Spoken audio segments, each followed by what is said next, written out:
Olá, estamos começando mais um Estudo Central. Hoje nós vamos estar estudando a lição número 9, que tem como título Vivendo com Sabedoria. E olha, se você ainda não se inscreveu em nosso canal, essa é a sua oportunidade. Sempre damos esse início aqui para você já aproveitar, clicar no botãozinho de inscrever-se, acionar do lado aquele sininho ali para ficar por dentro de tudo que acontece aqui em nosso canal. E também pode estar nos seguindo através das redes sociais, com o @Estudo Central e também o @Central de Sorocaba.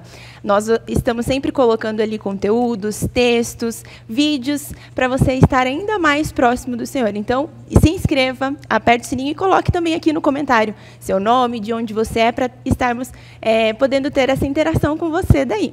E tem algumas pessoas que mandaram aqui alguns recadinhos, e eu quero mandar um abraço especial aqui, através da equipe central, para vocês, que é a Joaquina Ramos, Sidonias Gomes, aqui de Sorocaba, e também o Antônio Reimundo, lá de Terezinha, Piauí. Olha que bom tê-lo aqui. Também temos a Marineide Dias Carvalho, de Brasília, e a Kátia Silene, de Manaus. Olha só, o pessoal aí, distante aqui de Sorocaba, mais presente aqui em nosso canal. É muito bom tê-los aqui conosco.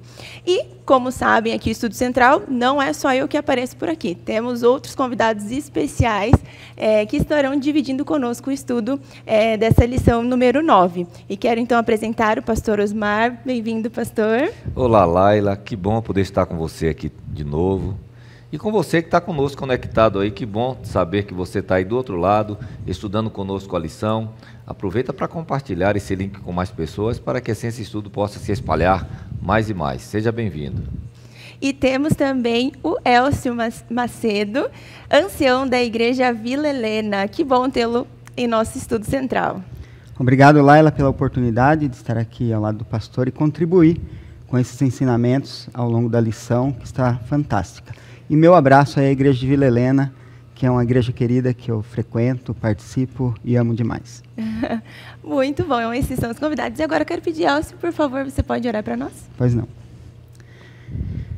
Grande Deus, poderoso Pai, nós te louvamos, Senhor, pela oportunidade que temos de reservar esse espaço, esse tempo, para se deter e debruçar-se sobre os teus ensinamentos. Amém. E desta forma também ajudar outras pessoas a se aproximar de ti. Que o teu Espírito, mais uma vez, presida esse momento sagrado entre nós.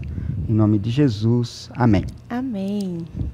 Muito bem, o verso para memorizar da nossa lição número 9 está em Efésios 5, de 15 a 17. E se você ainda não pegou a sua lição, se você não tem a sua lição, entre no site da CPB, adquira a sua lição. A gente está na lição 9, ainda tem algumas lições que dá para estudar. Pegue também a sua Bíblia para acompanhar conosco aqui, então, o verso para memorizar, que está em Efésios 5, 15 e 17. E diz assim: portanto, tenham cuidado com a maneira como vocês vivem, e vivam não como tolos, mas como sábios, aproveitando bem o tempo, porque os dias são maus.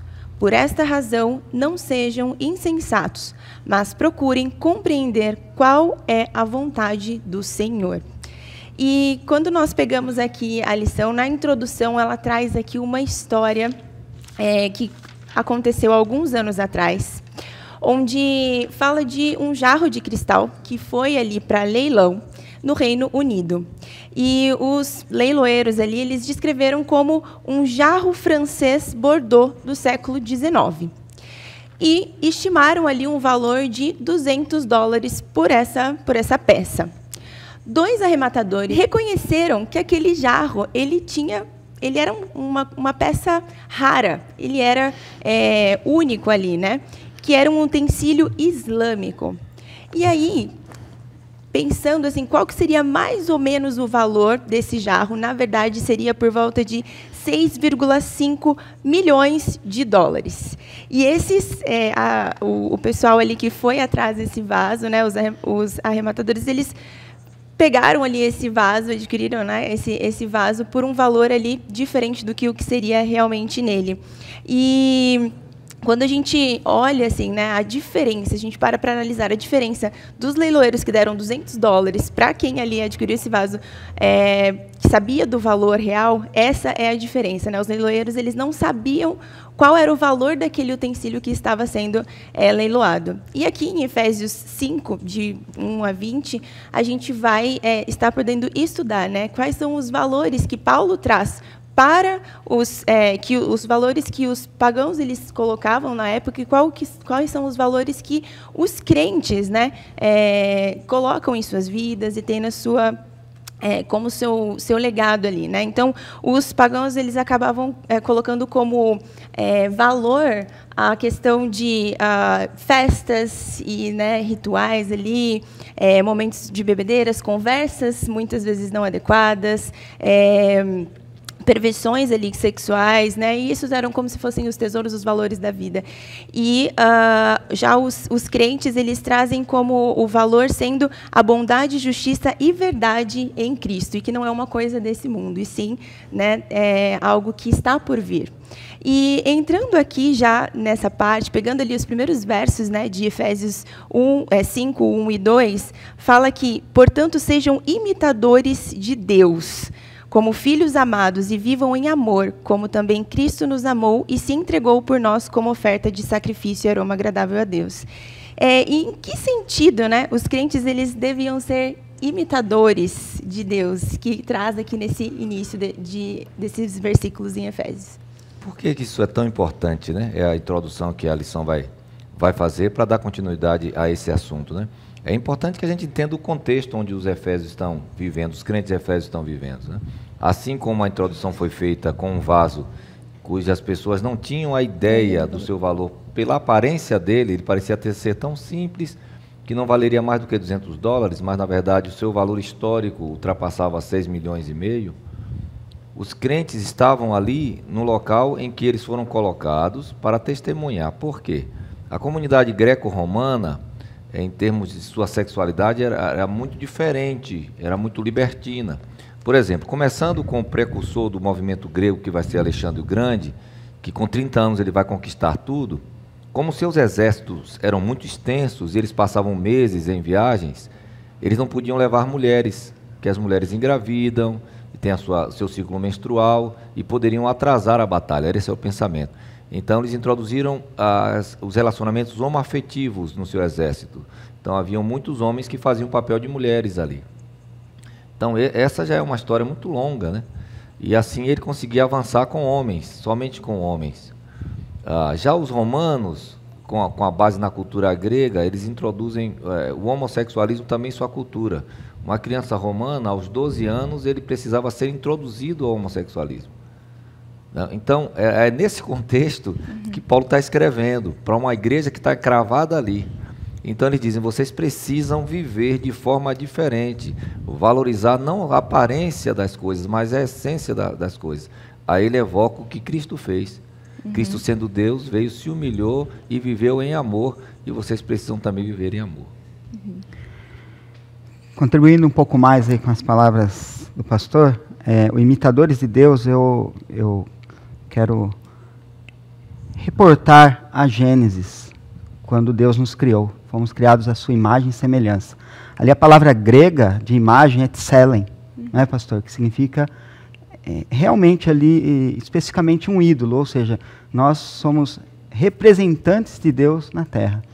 E em Éfeso havia muita idolatria também, como a promiscuidade sexual e todo esse contraste que a carta vai trazer, né?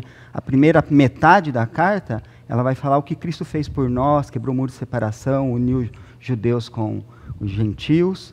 E a segunda metade, agora que estamos discutindo parte dela, vai tratar o comportamento que esses cristãos devem ter frente a esse confronto, a esse perigo de voltar a essas práticas. Nós vamos ver mais adiante essa ideia depois, lá em Apocalipse, eu vou citar Éfeso, porque que o Apocalipse trata, e o link com esse tema aqui. Mas nós devemos ser imitadores de Deus no sentido de representá-lo frente a um mundo que está achando algo valioso, os prazeres, e nós vamos mostrar que existe uma pechincha aí, nós vamos chegar lá, que é extremamente muito mais valiosa do que eles imaginam que é a graça de Cristo. E nessa Exatamente. questão da vida, você que mora, quem mora e está me assistindo, nos assistindo, numa cidade pequena, o que uma pessoa faz, todo mundo fica sabendo. Exato. Mas numa grande cidade, você tem um anonimato, ninguém é de ninguém. Então você tem uma Nova York, uma Big Apple, você tem São Paulo, você tem as grandes capitais, e ninguém sabe quem é você. Então é muito fácil você perder esse senso de pudor, é muito fácil você assim perder a sua fé ali no meio, porque ninguém vai lhe censurar no que você faz, né? É assim que a igreja precisava dessa carta, né? Paulo escreve essa igreja num momento crucial para fortalecimento da fé deles. Exato. E aqui a gente, até pegando, né, esse ponto, a lição de segunda ela traz como título, né, Vivendo como Filhos da Luz, né? Onde em um mundo com tantas escuridão, tantas dificuldades, fala para sermos a luz, né? Através de Cristo, sermos luz aqui no mundo e levar isso para as pessoas. E nós também podemos, né, estar lendo e estudando nesse momento algumas... Paulo ele traz algumas sequências, né, de orientações, algumas preocupações referente às palavras vazias, né? As palavras vazias, que até aqui em Efésios 5:6 ele fala, né? Não deixe-se enganar com palavras vazias. Quais são algumas dessas palavras vazias ou que nós precisamos ter cuidado? Como que esse contexto dessas palavras vazias que traz também? O governo romano ficou conhecido pela sua base do entretenimento, pão e circo, né? O anfiteatro, o círculo máximo, e todas as corridas de biga, as Olimpíadas que vieram dos gregos e foram muito bem incorporadas ali. Isso fazia com que as pessoas vivessem distantes da realidade, né, de que eles precisavam viver. Então, hoje você tem, por exemplo, um pseudo-grupo comunitário que é o bar. Como é que é o comportamento das pessoas no bar? É muito parecido com isso aqui. Então as pessoas bebem ali, não, vamos jogar a conversa fora, vamos viver de forma dissoluta, vamos esquecer os problemas, não vamos enfrentar a realidade. Aí vem o álcool, aí vem as drogas, tudo para fugir de uma realidade.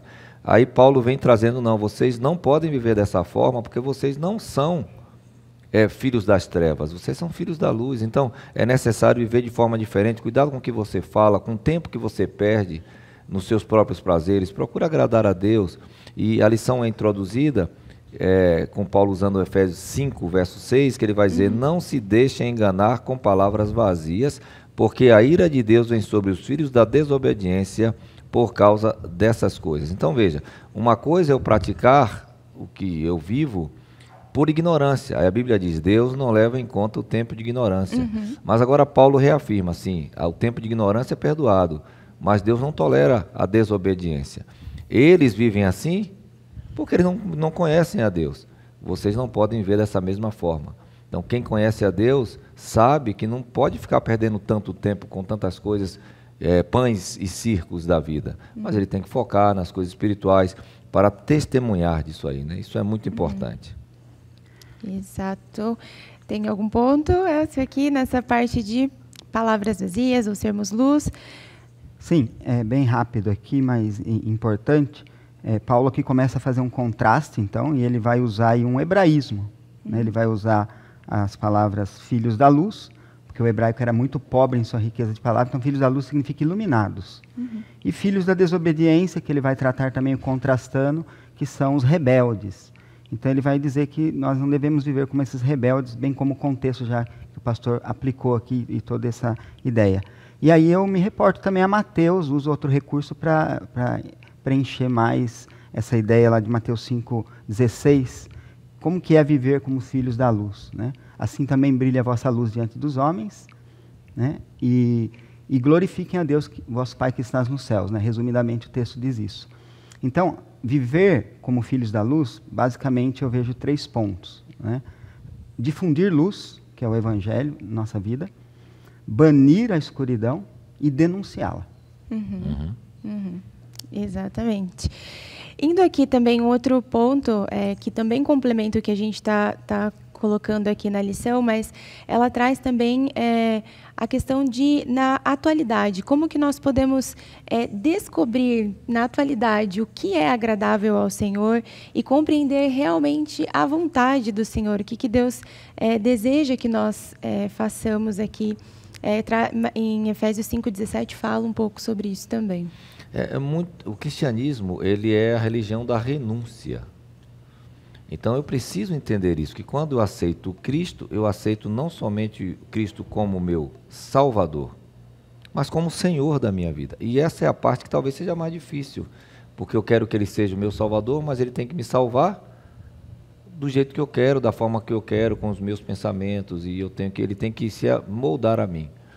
Então Paulo vem falando, olha, vocês precisam ter em mente de que nós temos um Senhor em nossa vida e que vocês foram postos aí como luz para banir, como foi dito pelo Elcio. Banir as trevas. Como é que a gente pode fazer isso? Toda vez que eu brilho, as trevas são apagadas e as obras das trevas, elas ficam claras. E as pessoas veem através da minha vida que elas estão erradas. Eu não preciso criticar as pessoas, não preciso chegar num bar e ficar pregando na porta, ou num prostíbulo, condenando as pessoas. Não, o fato de eu não estar lá, o fato de eu não mentir, o fato de eu estar buscando as coisas espirituais, mostra que há uma coisa diferente a ser feita, há uma vida diferente a ser vivida. Era o que Paulo estava pedindo para aqueles crentes que estavam ali. A igreja foi recém-formada e precisava se embasar ali, né? Então Paulo manda esses conselhos todos que a lição vai trabalhar aqui. Isso. E na sequência ele até traz aqui na lição de terça, já ele fala, né? Um aviso assim, né? Desperte você que está dormindo, né? Entra nesse ponto aqui, traz, até fala, na lição fala, né? Como um poema, né? / um hino em Efésios 5,14, que fala: desperta tu, ó que dormes, levanta-te dentre os mortos e Cristo resplandecerá sobre ti, né? O que Paulo estava ali? O que vocês pensam sobre esse verso nesse momento de um desperte? Olha, tá dormindo aí. Bem, essa linguagem de Paulo, ela é extraída do livro de Isaías, não é, pastor? Onde ali em algumas situações ele vai usar essa expressão do povo que estava em cativeiro, desperta, lá no capítulo 60, no capítulo 51, 26 e outros mais ali, no contexto do cativeiro babilônico, que estava prestes a acontecer a sua libertação. Então era um despertar para a Jerusalém sendo então liberta e reconstruída. E todo esse cenário Paulo vai retratar aqui, e a pergunta é: qual foi o aviso de Paulo e como ele se aplica hoje? Então hoje, qual é a ideia? De nós sairmos de uma letargia espiritual e sermos anunciadores de um cativeiro que está para acabar. O pecado vai ter seu fim, Jesus vai voltar, e nós temos que ser esses pregoeiros, não é isso, pastor? E também lembrando que o cativeiro veio porque o povo deixou de brilhar. Exato. Então o povo precisava ir para o cativeiro para se reacender e voltar a brilhar. E também aqui Paulo, ele pega de Isaías, mas ele também tem Romanos, quando ele fala em Romanos 13, já é hora de despertardes do sono. Porque o verso 11 a vossa redenção se aproxima. Então, os efésios, eles não são introduzidos, os crentes efésios não vêm de outros lugares para Roma. Eles não são missionários, eles são nativos. Realmente Paulo vai pegar de Isaías, e a gente tem que lembrar que o povo vai para o cativeiro porque deixa de brilhar. Então a única forma que Deus acha, o último recurso de Deus é sacudi-los com o cativeiro para que eles voltem a uma unção, como unção tirada do fogo, a produzir luz novamente, né? Mas Paulo podia também se reportar a Romanos, capítulo 13, os versos 11, onde ele chega para os romanos e diz: é hora de vos despertardes do sono também. Isso é uma linguagem comum de Paulo, né? E a gente tem que lembrar que os crentes que estão em Éfeso, aqui os efésios, eles não foram introduzidos de fora e chegaram lá. Eles não eram estrangeiros, pessoas que se converteram em sua própria nação ali. Então vocês sabem, cada um aqui tem uma cultura, a gente vem da nossa cultura, é difícil desvencilhar disso, do sotaque, dos costumes, dos hábitos. E Paulo está dizendo: olha, vocês agora não são mais ignorantes, vocês precisam agora brilhar de tal forma que os efésios vejam que existe uma vida diferente, ampliando a cosmovisão deles. A cosmovisão não só dos costumes, mas também uma coisa espiritual, de que existe uma adoração a um Deus verdadeiro, que ama, que não está focado em coisas materiais, mas de um reino espiritual. Isso aqui é muito importante também, né? O despertar é sair de um sono, sair das trevas e se tornar missionários. E aqui nem usando palavras, mas testemunhando. Acho que é o mais difícil, né? Com as ações sendo essa diferença.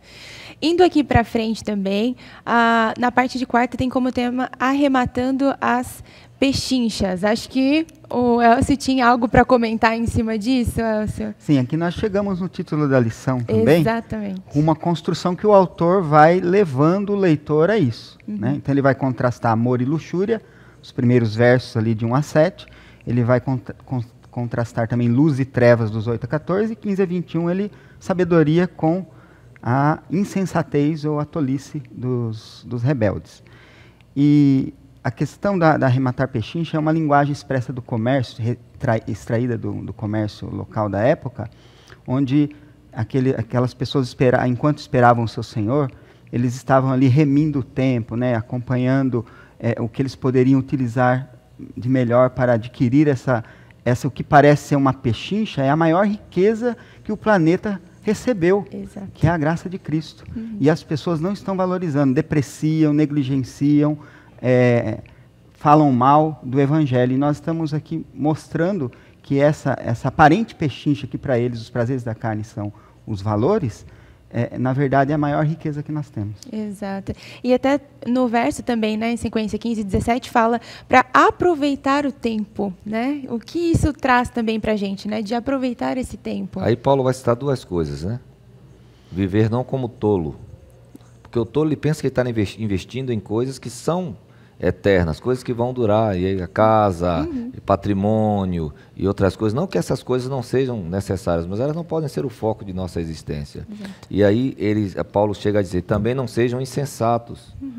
Então, aí a gente está reportando aqui ao começo da lição, né? As pessoas que estavam com uma coisa tão preciosa, mas por falta de conhecimento e insensatez, eles estavam vendendo por $200. Então Paulo diz, olha, vocês não podem vender as coisas espirituais que são tão mais valiosas, trocando pelos costumes que vocês adquiriram ao longo da vida. É necessário haver uma mudança. E a lição vai trazer aqui, primeiro, o discipulado intencional. Por que é que eu me aproximo das pessoas? Né? Eu tenho que me aproximar com a intencionalidade de apresentar algo que elas não têm. E muitas vezes a gente tem medo de falar as coisas que são diferentes ou que não são tão comuns, com medo de sermos rechaçados. Mas Paulo diz, não, vocês precisam ter intencionalidade na vida de vocês. Aí Paulo vai usar alguns verbos que vai trazer aqui. E uma ideia de que a gente tem que aproveitar. Primeiro, comprar pechinchas, ou seja, aquilo que não é tão valoroso para o outro, mas você viu o valor, isso você tem que aproveitar e incorporar na sua vida. Oportunidade, aproveitar ao máximo, isso Paulo vai falar na lição, porque os dias maus vão chegar. Isso é importante, né? Então eu tenho que me preparar sempre para as dificuldades, trazendo em minha vida coisas que são importantes, que vão ser mais duráveis e que vão me sustentar na hora da tribulação. Exato. Indo aqui agora para o finalzinho da lição, entra na parte de adoração, né? E aqui a pergunta, já vou fazer ela na íntegra que está aqui, né? Como Paulo descreveu os cristãos reunidos em adoração? Aqui em Efésios 18, 20, ele traz um pouco disso. E como que seria essa adoração cheia, né? Tá até como título, adoração cheia do Espírito. Hoje nós vivemos numa situação muito crítica na igreja, onde cunhou-se o termo desigrejados. A carta de Éfeso, ela é um contexto para a comunidade. Mostra que uns com os outros vão crescer e vão se encher do Espírito. E uma das formas é uma adoração em comunidade pública. Exato. Buscar aquilo que vai ao encontro do favorecimento, do crescimento e edificação do corpo de Cristo. E quando fala encher-se do Espírito, a gente já percebe que não é algo que a gente recebe pronto e está ali completo. Né? Quando você verifica no próprio livro de Efésios, capítulo 4, verso 30, vai dizer que a gente não deve entristecer o Espírito. Em Atos 7,51 vai dizer que nós resistimos ao Espírito. E 1 Tessalonicenses 5,19 vai dizer que nós extinguimos esse Espírito com os nossos atos pecaminosos. Então, esse entristecimento, ele vai confrontar essa adoração cheia do Espírito. Ele vai esvaziar aquilo que nós tínhamos adquirido. E Paulo se preocupa tanto com isso, que ele faz essa abordagem meio que profetizando, né, pastor? Porque lá em Apocalipse, no capítulo 2, me permita só ler esse texto que está até separado aqui, rapidamente. Claro. Só para fazer um link, no capítulo 2, à igreja de Éfeso, e diz assim: tenho, porém, contra ti que abandonaste teu primeiro amor. Quando Paulo escreve, ele está preocupado com isso. Ó, cuidado para vocês não voltarem para a promiscuidade, para as questões sexuais, a idolatria. E diz assim: lembra-te, pois onde caíste, arrepende-te e volta à prática das primeiras obras. E continua: e se não venho contra ti, moverei o seu lugar do teu candeeiro. Ou seja, não é uma vez salvo, salvo para sempre. Se nós voltarmos às práticas pecaminosas, perderemos a salvação. E isso é uma advertência de Paulo. E continua: tens, contudo, a teu favor que odeio as obras dos nicolaítas, as quais eu também odeio. Então havia um grupo também em Éfeso, chamado Nicolaíta, que tentava amalgamar, né, as crenças populares com o cristianismo, o que é totalmente inaceitável. E essa ideia era então rechaçar os nicolaítas, e eles foram favoráveis nisso, porque os nicolaítas, basicamente, para entender, eles pregavam, por exemplo, a poligamia, que é algo totalmente contra a ideia do que o cristianismo apresenta como base para a família, para a estrutura e tudo mais. Certo. E num fundo histórico, por que é mencionado tantas vezes aqui álcool e aí tudo que vem relacionado, linguagem grosseira, indecência, insensatez, que é o que é visto no bar, nas baladas e etc. da vida, a gente vê essas coisas. Lembrando que Roma, as legiões romanas vêm para Jerusalém, e há um número crescente na população, a população cresce muito, a qualidade da água não é tão boa aqui. Então o vinho é introduzido como agente purificador da água. Então era comum as pessoas beberem água com vinho. Então o vinho, é por isso que a Bíblia fala em bebida forte, era o vinho puro, o vinho alcoolizado puro. Mas o vinho era introduzido na água para purificar a água. Então eles dificilmente bebiam água, ninguém bebia água, os romanos não bebiam água. Então eles estavam sempre embriagados, porque tinha uma quantidade de álcool no sangue deles. Então as reuniões eram assim como o bar as pessoas falando uma das outras, as pessoas são boas, você vai no bar, todo mundo é rico, todo mundo é belo, todo mundo é bom, todo mundo é forte, todo mundo é maravilhoso. E aí as pessoas vivem uma realidade paralela. Então Paulo aqui está dizendo: não, vocês viviam assim. Quando vocês se reuniam e tomavam muito vinho, então vocês ficavam contando vantagem. Na igreja de Deus, não. Vocês estão cheios não do vinho, mas da pessoa do Espírito Santo. Se é assim, usem salmos, deixem aquelas músicas mundanas para lá, salmos, louvores de coração, né? Ali a Deus, cânticos espirituais, e também deem sempre graças a Deus pelo que Ele fez por vocês. Não fiquem mal dizendo: agora não estou podendo mais tomar uma, estou podendo mais fumar, né? Não posso mais usar drogas, não posso mais ir para a balada, minha vida é miserável. Não, Deus lhe tirou disso aí. Então vocês agora têm uma vida diferente. Isso aqui é muito importante para os dias atuais. Exato. Eu posso estar falando com alguém que nasceu no Evangelho, e você tem vontade de conhecer as coisas de lá de fora. Não prestam as coisas lá de fora. Eu vim de lá e não tenho saudade de nada do que experimentei lá. E eu creio que, assim como eu, muitos que estão me assistindo também não têm saudade. É importante que Paulo firmar isso, porque mais para frente, agora é João quem vai advertir a igreja, onde ele vai morrer como ancião, que é Éfeso. Exato. Nós chegamos, então, ao finalzinho do nosso estudo da lição número 9. E eu gostaria que, Elcio, você pode colocar suas considerações finais, o que você tirou de mais precioso dessa lição da semana. Quero fazer o uso da palavra de Deus para as minhas considerações finais, que está em Lucas, capítulo 6, versículo 45. E diz assim: o homem bom, do bom tesouro do coração tira o bem, e o mal, do mau tesouro tira o mal. Porque a boca fala do que o coração está cheio. Ligando a lição de quinta e fechando essa mensagem, a adoração, cheios do Espírito, vai ao encontro dessa verdade aqui expressa por Jesus. Aquele que possuiu as verdades preciosas de Cristo, introduzida em seu coração, vai procurar salmodiar, cantar, vai procurar uma igreja que esteja nessa atmosfera celestial. E vai procurar, então, viver com a sabedoria que o céu oferece para nós representarmos bem o nosso Criador, Salvador e Senhor Jesus Cristo. Amém. Pastor, suas considerações finais?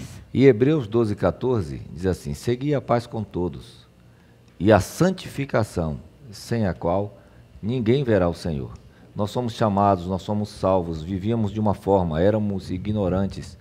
Vamos viver em paz com essas pessoas? Sim. Porém, eu preciso viver um processo santificador.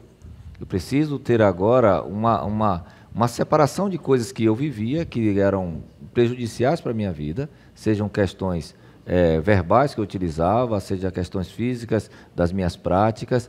Agora eu sou diferente, e quando eu faço isso, eu vou testemunhar de que existe uma opção, que a pessoa não está presa naquilo, mas existe uma outra forma de viver, que Cristo implantou em mim. Eu continuo sendo cidadão deste mundo, vivendo as coisas desse mundo, mas minhas perspectivas são eternas, e eu vivo assim, dessa forma. Então as pessoas começam a me seguir rumo à eternidade. Amém. Amém. Pastor, pode orar para nós, por favor? Vamos orar sim. Maravilhoso Deus, muito obrigado por mais esta lição que o Senhor nos permitiu estudar. É possível que estejamos, no nosso contexto, vivendo o drama de uma separação, uma ruptura que o Evangelho provocou em nós. E volta e meia nós queremos voltar à velha vida, aos velhos hábitos. E quando a gente faz isso, nós temos dois problemas. O primeiro problema é que a gente não avança espiritualmente. O segundo problema é que as pessoas ficam confusas com a nossa decisão, se houve mudança ou não. Nos ajude, que o Espírito Santo nos capacite de tal forma que a luz possa brilhar em meio às trevas e que as pessoas percebam que suas obras são más e que possamos juntos trilhar um caminho diferente rumo à salvação. Amém. Em nome de Jesus. Amém. Amém. Muito bom o estudo da lição número 9, né? Então, esse é o momento de você colocar aí nos comentários o que você achou de importante, os seus destaques aqui da lição número 9. E, claro, não perca a próxima lição também, número 10. Se inscreva em nosso canal e nos vemos até a próxima.